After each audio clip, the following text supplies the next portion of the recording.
Hi friends, welcome to Soumya's food world. ಇವತ್ತು ನಾನು left over ಚಪಾತಿಯಿಂದ ಚಪಾತಿ ಪಿಜ್ಜಾ ಅಥವಾ ಪಿಜ್ಜಾ ಚಪಾತಿ ಮಾಡೋದು ಹೇಗೆ ಅಂತ ತೋರಿಸ್ತಾ ಇದ್ದೀನಿ. ಫಸ್ಟ್ ಒಂದು ಚಪಾತಿ ತೊಗೊಂಡಿದ್ದೀನಿ. ಯಾವಾಗಾದರೂ ಚಪಾತಿ ಜಾಸ್ತಿ ಮಾಡಿದಾಗ ಸ್ವಲ್ಪ ಜಾಸ್ತಿ ಉಳಿದಿರುವಾಗ ಈ ರೀತಿ ಈವ್ನಿಂಗ್ ಸ್ನ್ಯಾಕ್ಸ್ಗೆ ಮಕ್ಕಳಿಗೆ ಮಾಡಿಕೊಡಿ, ತುಂಬಾ ಚೆನ್ನಾಗಿರುತ್ತೆ. ಒಂದು ಚಪಾತಿ ತೊಗೊಂಡ್ಬಿಟ್ಟು ನಾನು ಪಿಜ್ಜಾ ಸಾಸ್ ಏನಿರುತ್ತಲ್ಲ ಅದನ್ನು ಈ ರೀತಿ ಸ್ಪ್ರೆಡ್ ಮಾಡ್ಕೊತಾ ಇದ್ದೀನಿ. ಈವನ್ನಾಗಿ ಅಪ್ಲೈ ಮಾಡ್ಕೊಳ್ಳಿ. ಫಸ್ಟು ನೀವು ಚಪಾತಿ ಉಳಿದಿರೋದ್ರೂ ಮಾಡ್ಬೋದು, ಫ್ರೆಶ್ ಚಪಾತಿ ಮಾಡ್ಕೊಂಡಾದರೂ ಮಾಡ್ಕೋಬೋದು. ತುಂಬಾ ಚೆನ್ನಾಗಿರುತ್ತೆ ಟೇಸ್ಟು.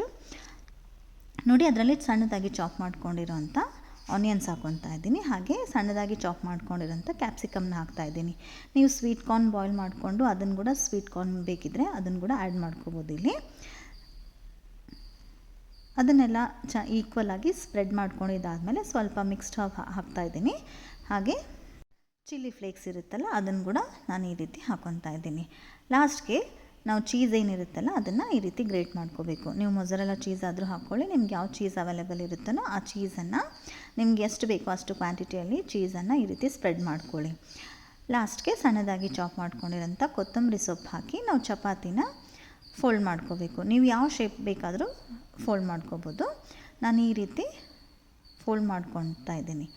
ಇದನ್ನು ಫೋಲ್ಡ್ ಮಾಡ್ಕೊಂಡಿದ್ದಾದಮೇಲೆ ನಾವು ಕಾದಿರೋ ಹೆಂಚು ಮೇಲೆ ಸ್ವಲ್ಪ ಬಟರ್ ಇದ್ದರೆ ಬಟರ್ ಆಗಲಿ ಅಥವಾ ಗೀ ಇದ್ದರೆ ಗೀಯಿಂದ ಕೂಡ ನಾವು ಅಪ್ಲೈ ಮಾಡಿಬಿಟ್ಟು ಅದು ಸ್ವಲ್ಪ ಗೋಲ್ಡನ್ ಕಲರ್ ಬರೋವರೆಗೂ ಎರಡು ಸೈಡ್ ಚೆನ್ನಾಗಿ ತಿರುಗಿಸ್ಬಿಟ್ಟು ಫ್ರೈ ಮಾಡ್ಕೋಬೇಕು.